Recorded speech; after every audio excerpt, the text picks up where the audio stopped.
A single signature was all it took for Clara Vance to trade 20 years of calloused hands and frozen winters for $10.5 million. Yet, the hardest part of her day was the lie she was about to tell the people who raised her. The downtown Oakhaven attorney's office smelled of expensive leather, lemon polish, and freshly brewed espresso, a stark, almost suffocating contrast to the familiar sense of turned-earth, alfalfa, and sweet feed Clara was accustomed to. Outside, the mid-November wind of 2023 rattled the thick, tinted glass panes. It was a biting, unforgiving Ohio chill that signaled the season's first major snowfall, yet it felt trivial compared to the looming, icy dread settling deep within her chest. She sat straight-backed across from an older lawyer in a flawlessly tailored suit, her weathered, work-roughened fingers gripping a heavy fountain pen. With one final, fluid stroke of ink, the organic dairy and cheese farm she had built from absolute scratch, a patch of undesirable land her parents had practically discarded, belonged to a massive corporate conglomerate. The lawyer carefully slid the leather-bound portfolio back toward himself, offering a polite, practiced smile that didn't quite reach his eyes. He leaned forward, his voice dropping to a low, earnest register, advising her to be exceptionally careful about who she shared this life-altering news with. Sudden wealth, he noted with the weariness of a man who had seen it all, had a peculiar, often destructive way of changing the people around it. The drive back to the rural outskirts of town was enveloped in a heavy, contemplative silence. David sat behind the wheel of their reliable but battered pickup truck, his focus steady on the frost-lined country roads. He was a man of quiet strength, his steady presence having served as Clara's constant anchor during the decades she had spent fighting stubborn soil, unpredictable weather, and endless fatigue. When they finally stepped out of the biting cold and into the familiar, welcoming warmth of their rustic farmhouse kitchen, the air felt strangely shifted. The deeply scarred oak table, where they had shared countless modest meals and worried over tight budgets, now technically belonged to a multimillionaire. But there was no champagne popping, no joyous celebration.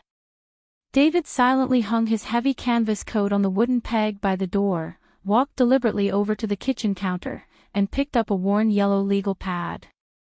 He sat across from her, placing the pad gently on the wood between them like a reluctant verdict. Over the past few weeks, while the complex sale was being finalized, David had been quietly and meticulously going through their decades of financial records. When he spoke, it wasn't with anger or resentment, his tone was simply weary, heavily laced with a protective, aching sorrow for the woman he loved. Line by line, he walked Clara through the ink-stained pages. 15 years. $347,000. It was a staggering, heartbreaking number, meticulously broken down into endless loans and sudden emergencies for her family that never seemed to be repaid. There was the $10,000 for her sister Victoria's supposedly urgent roof repair, which magically coincided with Victoria posting photos of a luxury Caribbean cruise. There were the repeated, desperate bailouts for her parents, Robert and Eleanor, disguised as unexpected medical crises that somehow seamlessly transformed into country club membership renewals and the leases of brand-new, high-end sedans. Clara stared down at the damning numbers, her chest tightening as if the icy winter wind from outside had bypassed the walls and seeped straight into her bones. For 20 years, she had been the family's invisible, reliable safety net, the uneducated dirt farmer who was only ever remembered and called upon when the bank accounts in the suburbs ran dangerously dry. David reached across the table, his large, warm hand gently covering hers, offering a silent transfer of strength. He proposed a test, a final, definitive measure to see if the blood tying them together meant anything beyond a steady, exploitable paycheck. "Tell them the bank foreclosed," he suggested softly, his eyes never leaving hers.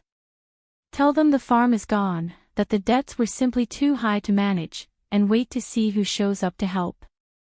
If he was wrong, if her parents and sister rushed to her side in her absolute darkest hour, David promised he would personally drive to their house, knock on their door, and beg for their forgiveness. A fragile, desperately stubborn sliver of hope kept Clara from fully accepting the bitter truth written on that yellow pad. She wanted David to be wrong. She deeply, fundamentally needed her mother to act like a mother. With a trembling hand, she picked up her cell phone from the table and dialed the familiar number. It rang twice before Eleanor answered. Her mother's voice fluttered through the tiny speaker, dripping with that trademark, sugary sweetness she always adopted right before asking for a substantial financial favor. She greeted her daughter warmly, complaining lightly about the impending winter weather. Clara closed her eyes, drew a shaky, bracing breath, and delivered the lie. She forced her voice to crack, explaining through feigned tears that the bank had taken absolutely everything, that the farm was officially foreclosed, and she was completely, hopelessly bankrupt.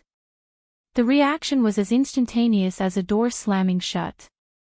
The sugary, vibrant warmth in Eleanor's voice evaporated into thin air, immediately replaced by a stunned, calculating silence. Clara waited, her heart pounding frantically against her ribs, praying for just one word of comfort, a frantic offer of a spare bedroom, or even just a simple, horrified inquiry about her well-being. Instead, the silence stretched, growing heavier and more condemning with each passing second. When Eleanor finally found her voice, her tone was clipped, completely devoid of maternal warmth, and utterly ignoring the total devastation her daughter had just confessed to. Without asking a single question about where her daughter would sleep or how she would survive, Eleanor let out a long, irritated sigh and hung up, leaving Clara listening to the suffocating dead dial tone. That suffocating dead dial tone, it's a sound that can absolutely break your heart, isn't it? If you're still watching this video and Clara's painful realization resonates with your own experiences, please drop the number 8 in the comments below just to let me know you're here and listening. And if you haven't joined our community yet, I highly recommend you subscribe to Retribution Raw and turn on the notification bell so you never miss a chapter. Your incredible support is what helps us continue to create these powerful stories to inform, comfort, and inspire you. Now, let's find out what happens the morning after that heartbreaking phone call. Let's continue. The silence of a disconnected phone line is never truly empty, it rings loudly with all the comforting words a mother chose not to say. The following Wednesday morning broke over Oakhaven with a brittle frost that coated the remaining autumn leaves in a thick layer of ice. Inside the warm farmhouse, the scent of freshly brewed black coffee hung in the air, but Clara couldn't bring herself to pour a cup. David's yellow legal pad still sits on the kitchen counter, its meticulous numbers no longer just math, but a painful prophecy fulfilling itself in real time. Clara moved through her morning routine with a mechanical numbness, her mind relentlessly replaying the abrupt, dial-tone ending of the call with Eleanor.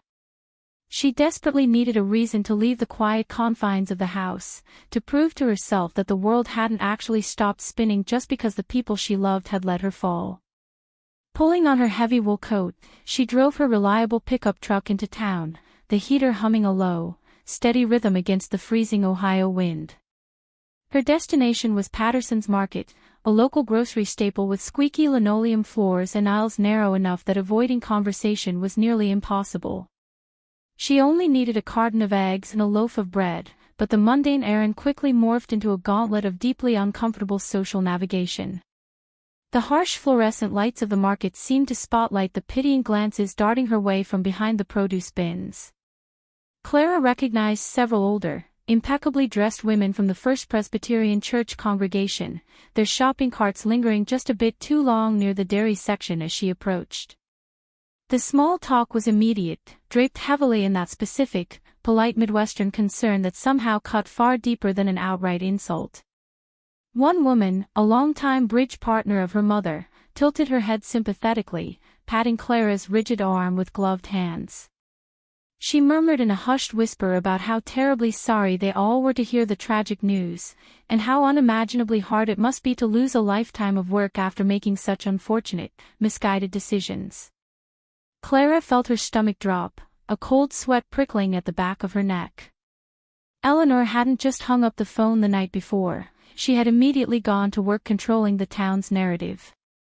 Her mother had spun a preemptive, fabricated tale of Clara's supposed bankruptcy, ensuring the tight-knit community judged the daughter's fictitious financial ruin rather than ever questioning why her wealthy, country club-attending parents weren't stepping in to help their youngest child. Retreating back to the sanctuary of her farmhouse, Clara dropped her meager groceries onto the scarred oak counter, her hands trembling uncontrollably as she pulled her smartphone from her coat pocket. The screen was lit up with a barrage of notifications from a family group chat she hadn't even realized she was still a part of, a digital thread she had apparently been quietly excluded from months ago. Scrolling back through the backlog of messages, the reality of her blood relations was spelled out in stark, undeniable black and white. Victoria and Eleanor were actively dissecting her perceived failure with a gleeful kind of malice. Victoria, whose designer winter wardrobe was entirely funded by mounting hidden credit card debt, relentlessly mocked Clara's lack of a college degree. She texted that a dirt farmer pretending to be a businesswoman was always bound to lose it all eventually. A few messages down, Eleanor had typed in rigid, unforgiving capital letters, "Nobody lend her a dime." She did this to herself. Before Clara could even begin to process the sheer cruelty of those words, the phone vibrated violently in her palm with an incoming call from her mother. Eleanor's voice through the speaker was measured, perfectly modulated, and entirely devoid of the previous night's shock. She wasn't calling to check on Clara's housing situation or her well-being. She was calling to officially, politely uninvite her own daughter from the upcoming Thanksgiving Gala at the Rosewood Country Club, smoothly citing that Clara's depressing situation would simply ruin the festive, elegant mood for their important friends. Clara didn't argue. She accepted the social exile with a quiet, hollow agreement and ended the call, stepping out onto her frost-covered porch to breathe in the biting, razor-sharp winter air. The Ohio sky was a heavy, bruised gray, perfectly mirroring the exhausting weight pressing down on her shoulders. As she stood there, wrapped tightly in her coat and her crushing isolation, the slow, rhythmic crunch of footsteps on the gravel driveway broke the heavy silence. Martha Hughes, the 75-year-old retired town librarian, was walking steadily up the path. She was bundled in a thick knitted scarf, her gloved hands carefully balancing a glass baking dish tightly covered in aluminum foil. Martha didn't offer empty platitudes, nor did she pry for humiliating details about the rumors swirling around the market. She simply stepped onto the wooden porch, handed over a freshly baked, still warm pecan pie, and offered a soft, deeply understanding smile. Martha's presence was a quiet, profound testament to the true spirit of community, proving in a single, unprompted act of unconditional kindness that family isn't always defined by blood, but by who shows up when the winter sets in. Carrying the heavy glass dish inside, Clara set the pie gently next to David's yellow legal pad. The sweet, rich scent of toasted pecans, butter, and brown sugar filled the kitchen, contrasting violently with the bitter, toxic text still glowing on her phone screen. David stepped into the room from the hallway, watching his wife with quiet, steady support. He didn't push her to speak, nor did he offer unsolicited advice. He just waited, a solid pillar in her crumbling world. Clara picked up her phone once more, but her hands were no longer shaking. She methodically screenshotted every single cruel message in the group chat, capturing the undeniable, time-stamped proof of their betrayal. As the images saved permanently to her camera roll, the tears that had threatened to spill all morning suddenly, miraculously dried up. The suffocating grief and the desperate yearning for her mother's love were systematically replaced by a profound, unshakable realization of her own worth, settling into her bones with an icy, permanent clarity. Clara looks at the half-eaten slice of Martha's pie, turns to David, and quietly tells him to get his best suit dry cleaned. They are going to that Thanksgiving Gala whether Eleanor wants them there or not. Victoria Vance never visited her sister's dirt road unless she needed something, making the crunch of her luxury SUV's tires on Clara's driveway an immediate blaring alarm. It was Thursday afternoon, exactly 2 days before the highly anticipated holiday, and the Ohio sky above the isolated farmhouse had bruised into a deep, ominous gray. The freezing air threatened the season's first major snowfall, casting a dim, melancholic light through the frosted kitchen windows. Inside, the comforting aroma of toasted sugar and butter from the previous day's baked gift still clung faintly to the air, a stark, invisible reminder of genuine neighborly warmth. That lingering sweetness clashed violently with the perfectly glossed, razor-thin smile currently standing on the worn welcome mat. Clara wiped her hands slowly on a checkered dish towel, her posture instantly stiffening as she watched her older sister step gingerly onto the scuffed hardwood floor. Victoria was clad in an immaculate, absurdly expensive designer winter coat, her pristine leather boots completely untouched by the mud and reality of rural life. It was a striking visual testament to the carefully curated, heavily indebted suburban illusion Victoria fought so desperately to maintain, an illusion funded largely by the woman she was currently visiting. Clara remained entirely guarded, silently observing the forced, unnerving sweetness dripping from her sister's meticulously made-up face. Victoria didn't immediately launch into an insult or a demanding request, which was her usual, abrasive tactic. Instead, she offered a hollow, heavily rehearsed apology for the family's harsh, dismissive reaction to the supposed bankruptcy news. Pacing the rustic kitchen with a nervous, jittery energy that betrayed her calm facade, Victoria insisted that the prior day's phone call uninviting Clara had been a terrible, emotionally charged misunderstanding. She claimed that their parents were secretly devastated by the financial ruin and desperately wanted the whole family united for the upcoming holiday gathering at the country club. Clara, fully aware of the cruel, mocking texts she had permanently saved to her phone, simply watched Victoria's rapid blinking and the tight, anxious clenching of her manicured hands. The practiced facade was slipping under Clara's unwavering gaze. Slowly, the true, calculated motive behind the unexpected visit bubbled to the surface. Victoria casually waved a gloved hand, affecting an air of complete nonchalance, and dropped the mention of a minor, seemingly insignificant piece of paperwork regarding their parents' estate. She smoothly suggested that it merely needed Clara's quick signature at the upcoming dinner to finalize some routine financial restructuring. The manipulation didn't stop at the casual mention of legal documents. Leaning against the scarred oak counter, Victoria subtly shifted her tactic, her voice taking on a condescending, patronizing edge masked as sisterly concern. She began pushing Clara to seriously consider selling the farmhouse itself, suggesting that liquidating her last remaining asset was the only responsible way to pay back the family for her upbringing and give Victoria her supposedly fair, long overdue share of their parents' resources. The sheer, breathtaking audacity of the demand hung heavily in the cold kitchen air. Before Clara could formulate a response to the obvious, desperate trap, David stepped out from the hallway shadows. Acting as the silent, unwavering sentinel he had always been, he stepped protectively beside his wife. His voice was incredibly low, completely devoid of anger but carrying a firm, immovable finality as he quietly asked his sister-in-law to leave their home immediately. The polite, concerned sister act vanished in a fraction of a second. Victoria's face twisted into an ugly, entitled sneer, her designer coat suddenly looking absurd against the backdrop of her raw, desperate malice. She loudly insulted Clara's lack of a college degree, her voice echoing shrilly off the kitchen cabinets, screaming that an uneducated dirt farmer had no right to act so superior when she had just lost everything.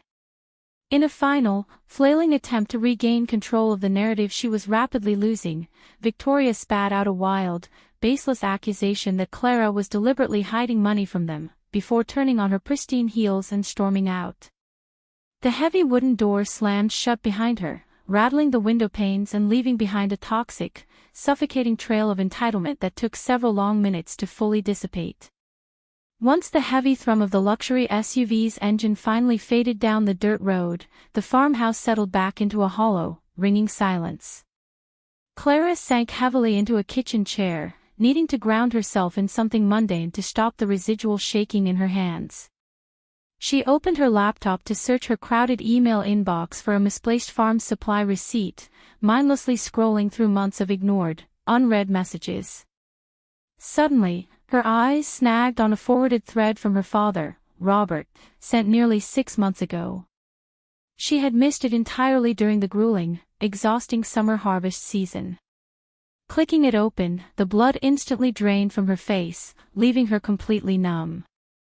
It was an official inquiry from the exact massive corporate conglomerate that had just purchased her life's work. The buyers had explicitly asked the county about her specific acreage, expressing a multi-million-dollar interest in the organic soil she had painstakingly cultivated. Her father had received the inquiry from a town official, forwarded it directly to her mother, and they had both chosen to keep it a complete, burying secret. They had known all along about the impending, life-altering wealth, yet they had remained entirely silent, choosing instead to continue bleeding their youngest daughter dry for every spare dollar she earned while plotting to secure their own financial windfalls. Clara prints the damning email, folds it neatly next to her $10.5 million sale receipt in her purse, and realizes that the upcoming Thanksgiving dinner won't be a reunion, it will be an execution. Realizing that the very people who raised you kept such a life-altering secret just to keep using you, it's a betrayal that cuts deeper than words, isn't it? If you are still watching this video and finding value in these deep, emotional details, please drop the number 1 in the comments below just to let me know you are here with us. And while you're there, please leave a meaningful comment or a warm wish for Clara as she prepares to walk into the lion's den. If you haven't joined our community yet, I highly recommend that you subscribe to Retribution Raw and turn on the notification bell so you never miss a single video. Your incredible support is what helps us continue to create this wonderful content to inform, comfort, and inspire you. Now, let's step into the Rosewood Country Club and see what happens next. Let's continue. The Rosewood Country Club was draped in autumn garlands and faux gold, but the smiles inside were much cheaper than the decorations. The folded $10.5 million receipt and the damning email sitting quietly in Clara's purse felt far heavier than the judgment she was about to face from the town. Saturday evening had arrived, bringing with it the highly anticipated Thanksgiving Gala. The expansive ballroom of the country club was bathed in warm, amber lighting that caught the delicate edges of clinking crystal wine glasses. A massive, professionally lettered banner reading, "Happy 40th Anniversary and Thanksgiving," stretched across the back wall, celebrating Eleanor and Robert's marital milestone alongside the holiday. The air was thick with the rich, savory scents of roasted turkey, traditional green bean casserole, and heavily oaked Chardonnay. It was a picture-perfect Midwestern celebration of abundance and gratitude, yet as Clara and David stepped through the heavy oak double doors, the atmosphere for them instantly chilled. Eleanor, draped in an elegant silk gown that thoroughly contradicted her supposed financial anxieties, spotted them immediately. Her practiced, hosting smile froze for a fraction of a second before twisting into a tight, panicked line. She abruptly abandoned a conversation with the town's mayor and hurried across the foyer, grabbing Clara's arm with a grip that bruised. Rather than welcoming her youngest daughter with maternal warmth, Eleanor swiftly and aggressively ushered Clara and David away from the center of the elegant room, herding them toward a tiny, poorly set table tucked into a dark corner right next to the swinging kitchen doors. Eleanor leaned in close, the scent of her expensive floral perfume overwhelming, and hissed a harsh whisper. She demanded that Clara keep her head down and her mouth shut, scolding her for bringing her depressing situation into a space that was meant to celebrate the family's pristine reputation. As Eleanor hurried back to the bright spotlight of her party, Clara took her seat, acutely aware of the eyes tracking her every movement. The local community of Oakhaven, particularly the older congregation from the First Presbyterian Church, cast long, pitying, and profoundly judgmental looks her way. The rumors Eleanor had so carefully planted during Sunday service had clearly taken deep root. Clara could see the subtle tilt of heads, the quiet whispers behind raised cloth napkins, and the knowing nods. They all believed the fabricated story, that Clara Vance, the stubborn dirt farmer who refused to get a real degree, had finally lost her land due to foolish, uneducated decisions. The collective, silent judgment of the 60-plus socialites felt suffocating, a heavy blanket of Midwestern condescension. Yet, amidst the sea of fake sympathy, Clara caught the eye of Martha Hughes.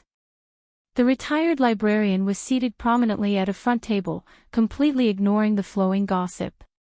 Martha simply offered Clara a single, steady nod of solidarity, a silent, powerful anchor in a room full of sharks. The background jazz music faded as the clinking of a silver spoon against a champagne flute demanded the room's attention. Victoria, glowing in a new designer cocktail dress, stepped confidently onto the small riser at the front of the ballroom and took the microphone. She began a long, overly rehearsed Thanksgiving toast, praising their parents' 40-year marriage before seamlessly pivoting the spotlight directly onto herself. With a smug, radiant smile, Victoria proudly announced to the captive audience of 40 guests that she and her husband, Greg, were officially in escrow on a breathtaking, million-dollar home right there in the exclusive country club estate. The room erupted in polite, admiring applause. Victoria let the clapping wash over her before her eyes drifted toward the dark corner by the kitchen doors. With a sickeningly sweet tone, she added that the upcoming holiday season was a time to count their blessings, especially when other members of the family were struggling through their darkest, most devastating financial failures. The veiled insult hung in the air, a cruel punctuation to her boasting. But as the guests returned to their roasted turkey and quiet chatter, the true, calculated reason for Clara's invitation finally materialized. Greg, Victoria's husband, suddenly appeared at Clara's cramped table. He bypassed all pleasantries, pulling a folded, legal-sized document from the inner pocket of his tailored suit jacket. Trying to mask his desperate anxiety with a casual, almost dismissive swagger, Greg slid the paperwork directly over Clara's dinner napkin. It was a standard mortgage consent form from a high-tier lending firm. He leaned down, his voice barely above a whisper, and explained that the bank required supplementary collateral for their new million-dollar mansion. The document explicitly authorized the use of Eleanor and Robert's fully paid-off home as a financial guarantee for Victoria and Greg's massive new residential loan. Clara stared down at the crisp white paper. The signature lines at the bottom already held the fresh, jagged handwriting of both her mother and her father. The only line left blank was hers. The suffocating truth crashed over Clara with absolute, undeniable clarity. This wasn't a family reunion. This wasn't an olive branch or a moment of grace.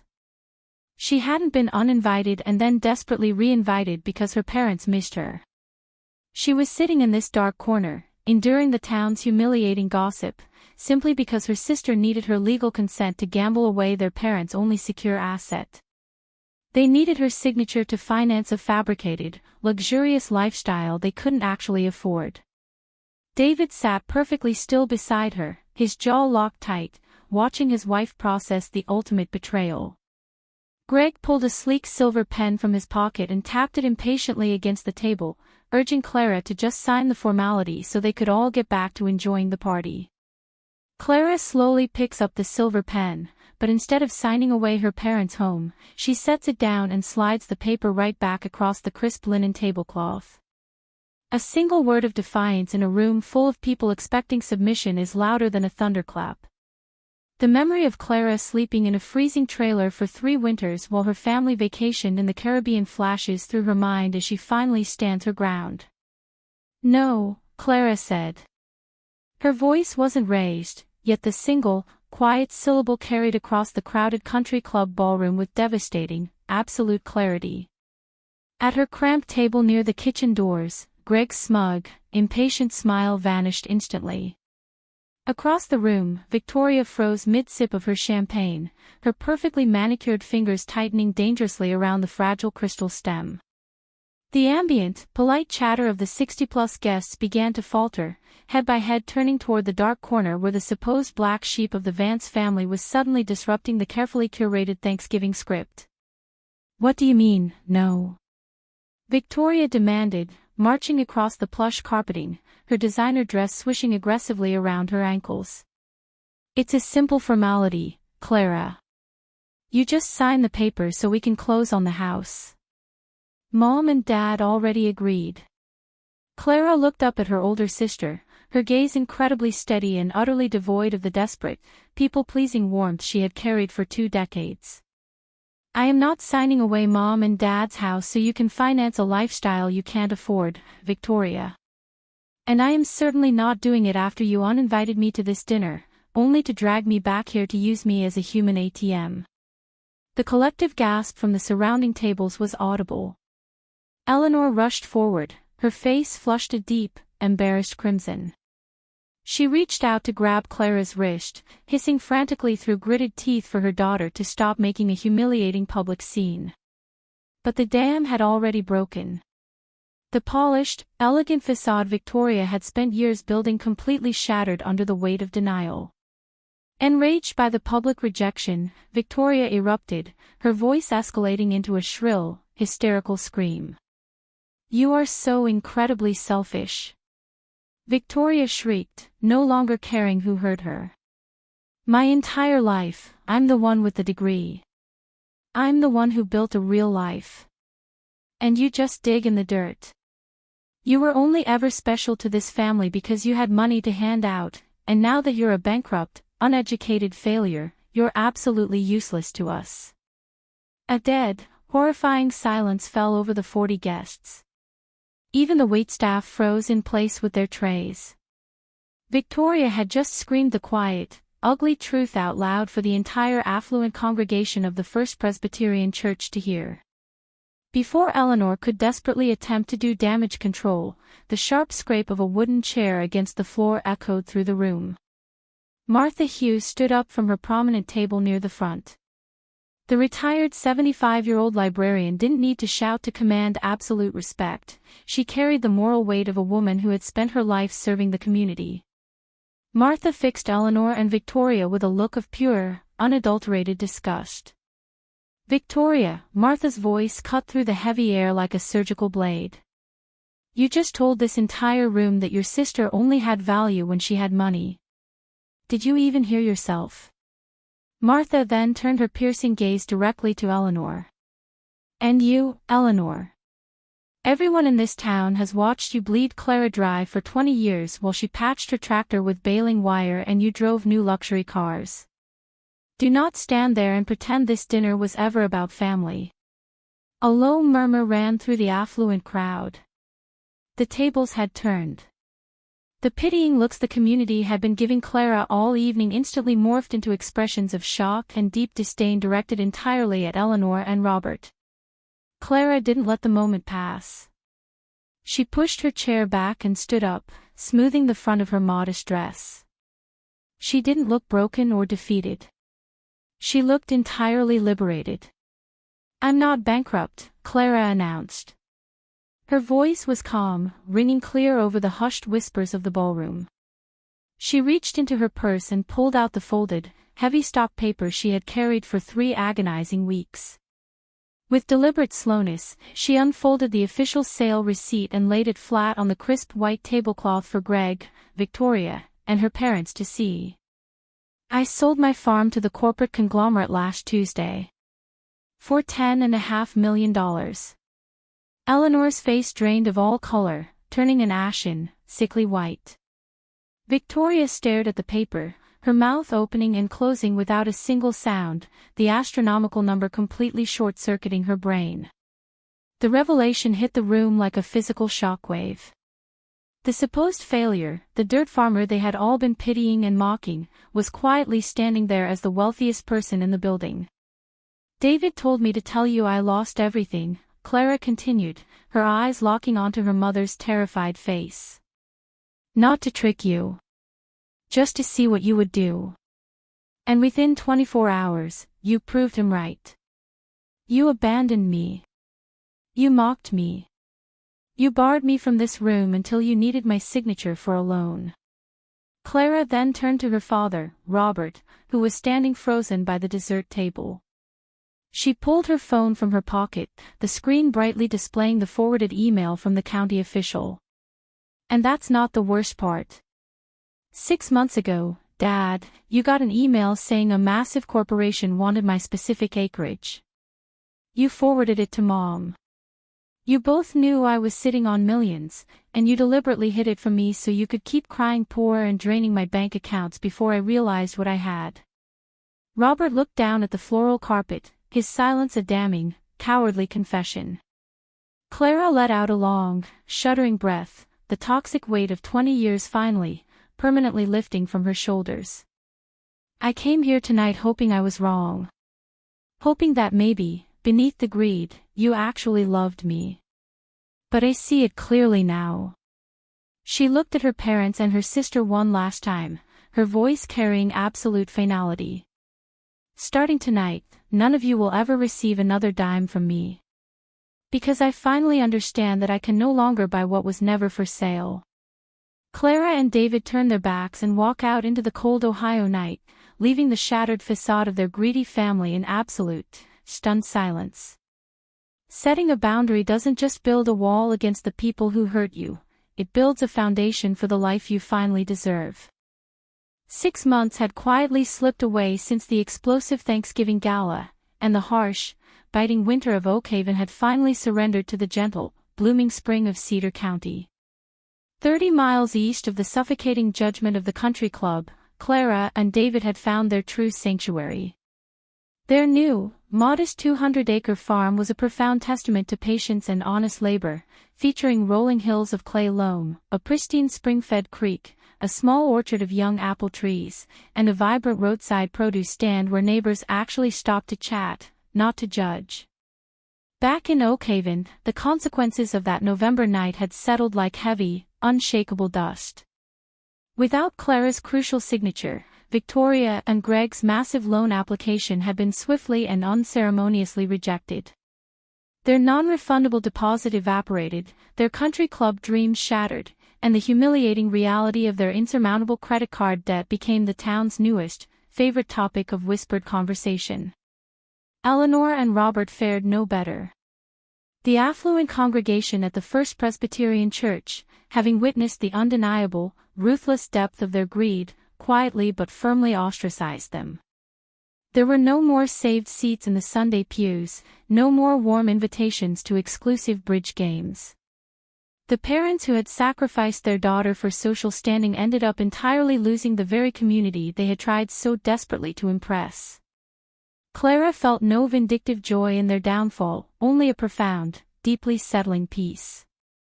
She and David had quietly visited a trust attorney a few counties over, establishing an ironclad, $50,000 educational fund exclusively for her 14-year-old niece, Chloe. They ensured the innocent teenager wouldn't be punished for her mother's sins, carefully structuring the trust so Victoria could never touch a single cent. Weeks later, a pale blue envelope arrived in the mail, carrying a heartfelt, handwritten letter from Chloe that brought Clara to cleansing, healing tears. Chloe had simply written that she missed her aunt and thanked her for always making her feel smart and capable.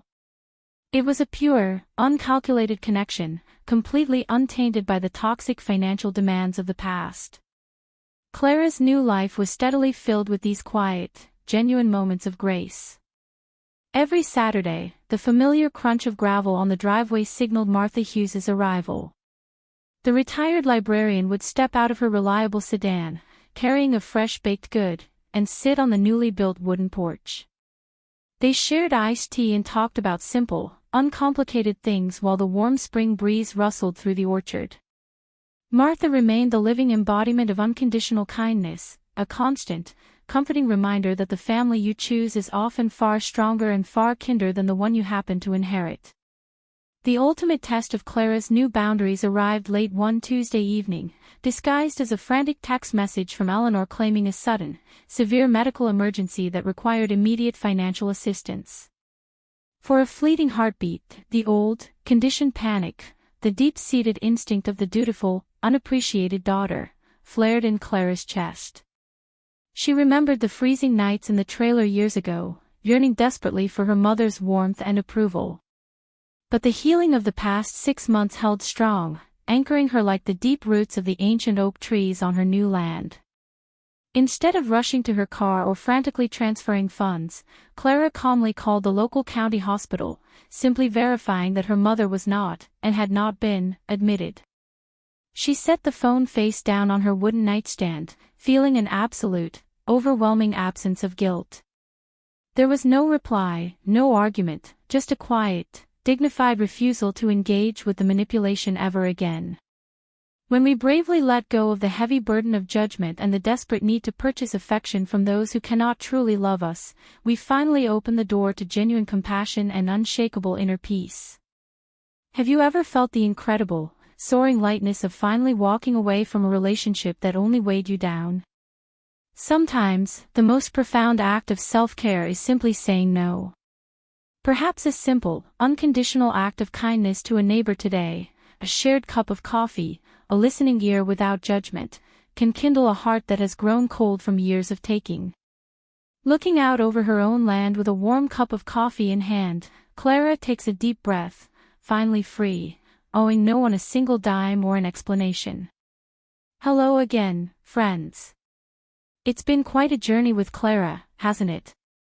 As I was sharing her story with you, I couldn't help but feel a profound sense of relief when she finally walked out of those heavy country club doors into the cold Ohio night. For so many years, Clara carried the crushing belief that if she just worked a little harder, sacrificed a little more, or wrote just one more check, she would finally earn the genuine love she so desperately craved from her own flesh and blood. But as she painfully discovered, love is not a transaction, and family should never be a debt you are forced to pay off. There is a quiet, powerful truth hidden in Clara's journey. When we bravely let go of the desperate need to purchase affection from those who only see our utility, we finally open the door to the genuine compassion we actually deserve. Clara didn't just walk away from her toxic family, she walked toward her own peace. She learned the hardest way possible that setting a firm boundary isn't an act of betrayal, it is an essential act of survival. Sometimes, the most profound form of self-care is simply having the courage to say no. And on the other side of that coin, we saw the beautiful power of Martha Hughes. She reminded us that true family is often found in the quiet, unprompted goodness of a neighbor. Perhaps there is someone in your life right now who just needs a listening ear, a warm smile, or a simple favor without any judgment or expectations. A small, unconditional act of kindness today can truly kindle a heart that has grown cold from years of taking. I would love to hear your thoughts on this. Have you ever found yourself trapped in the exhausting role of the family ATM?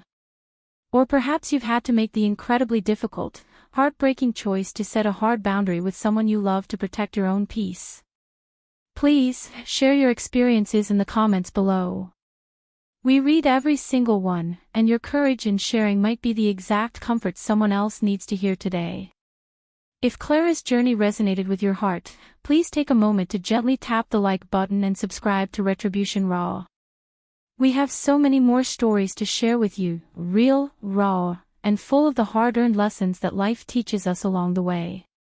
Your support helps us keep these important conversations going. Until next time, take care of yourselves, look out for one another, and always remember to protect your peace. Thank you for listening.